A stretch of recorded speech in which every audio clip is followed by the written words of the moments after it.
तो है नहीं कि उनसे बात नहीं हो सकती, और राज्य सरकार से हो सकता है बात आपकी प्रॉपर नहीं हो पाई, क्योंकि आप जैसे कलेक्टर साहब को बोलेंगे वो वहाँ उनको बोलेंगे। खैर कलेक्टर साहब भी राज्य सरकार के ही नुमाइंदे होते हैं और आप भी उनके नुमाइंदे हो।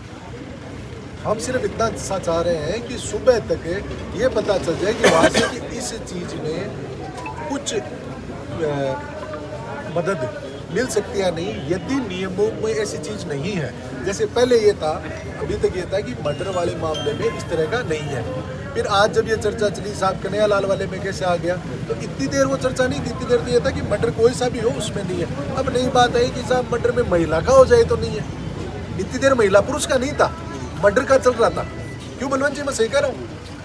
अभी नई बात आई, इसका मतलब ये तो गुमराह करने वाली बात हो गई कि भाई मर्डर में ऐसी कौन सी लाइन लिखी है जिसमें ये लिखा है कि मर्डर महिला का होगा तब तो मुआवजा मिलेगा नहीं, और मर्डर पुरुष का हो जाएगा तो मुआवजा मिलेगा। वो लाइन तो हमें पता चले कम से कम कानून में।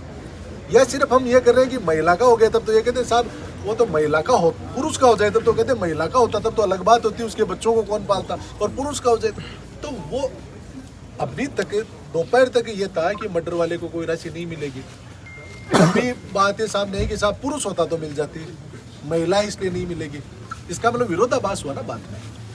तो हमें ये पता तो चले कि आगे के लिए हमें ध्यान में भी रहे कि हाँ ठीक है साहब पुरुष के मर्डर में मिलता है, महिला के मर्डर में मुआवजा नहीं मिलता है। और कानून तो क्या होता है, कानून तो राज को बनाने होते हैं। यदि कहीं कानून में पहले जब पुरुष प्रधान देश था तब यदि कानून ऐसे है, तो अब जब स्त्रियों को बराबर का दर्जा है तब उनके लिए भी वो कानून तो बदले जा सकते हैं। इसलिए हमारा ये कहना है कि हमारी बात राज्य सरकार तक पहुँचे, राज्य सरकार उसमें हमें ये बता दे कि नहीं साहब कुछ भी हम नहीं कर सकते।